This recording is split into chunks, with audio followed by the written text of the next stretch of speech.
する全てのパイロットに敬礼、ナゲッツです。よかったらチャンネル登録よろしくお願いいたします。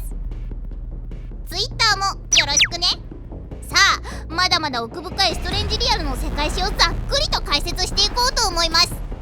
今回は2019年に起きた第二次大陸戦争、通称東大戦争について振り返ります。この戦争は強大な軍事力を誇るオーシア連邦と大量の自律型無人機を使って対抗するエルジア王国の間で起きた戦争となります。オーシアのヴィンセント・ハーリング元大統領がユージア大陸復興の基盤として建造した国際軌道エレベーターが争いのきっかけとなったことから東大戦争と呼ばれているんだ。この東大戦争を描いたのはシリーズ最新作エースコンバット7スカイズ・アンノーン。プレイステーション4版には VR モードも搭載され Xbox One や Steam でも遊べちゃう作品なのです。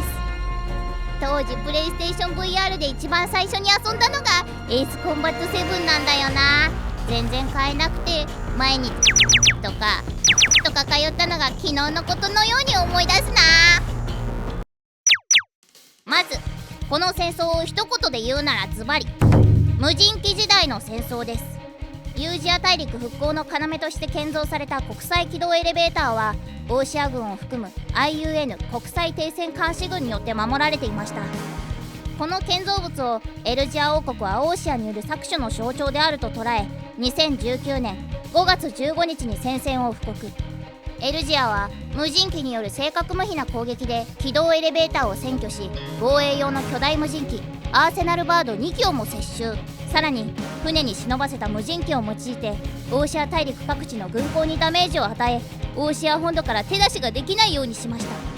そのスマートな戦いは一時的に国際世論さえも味方につけちゃう勢いでした。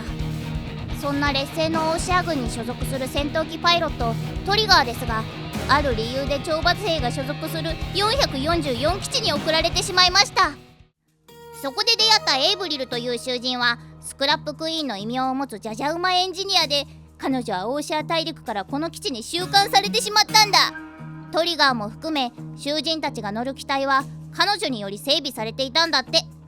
尾翼に描かれた罪の度合いを示す線も彼女によって塗られたものだとか。いやー、やめてー。でもこの3本線はだんだん意味が変わっていくのです。懲罰部隊に所属しながらも次々と戦果を上げていくトリガーたちですが、無人航空機にはいつも苦しめられます。無人機の母艦であるアーセナルバードから大量に放たれるだけでなく、コンテナから出てくる無人戦闘機なんてそんなのあり？いつどこにいるかわからないし、ミサイルがいくつあっても足りないよ。無人機は確実に戦争の形を変えていきました。無人航空機が強いのには理由があり、その AI は前の戦争でエースパイロットだったこの白髪のおじいさんの戦闘データを学習しているからなのです。彼はエルジア軍の実験基地に所属していて、孫娘たちに解除されながら自身の戦闘データを無人機たちに提供していました。人間パイロットとしての価値を無人機に託す、この意味をおじいさんはどう捉えていたんだろうね。ちなみにトリガーたちからはミスター X と呼ばれていますが、このおじいさんの本名がとても長いのです。1回でスラスラ言えたらチャンネル登録よろしくお願いします。もう登録済みであればお友達も誘ってね。そして動画を見ている君も一緒に行ってみよう。では3、2、1。ミハイドミトル・マルガレータ・コルネリウ・レオポルド・ブランカ・カロル・イオン・イグナチウス・ラファエル・マリア・ニケタス・アシラージ。あ、言えてる？やったー！チャンネル登録よろしくお願いします。懲罰部隊で戦果を上げていったトリガーはエイブリルの手引きもあり、長距離戦略打撃軍ロングレンジ部隊のストライダー隊の隊長に任命されるまでになります。そして2019年8月19日、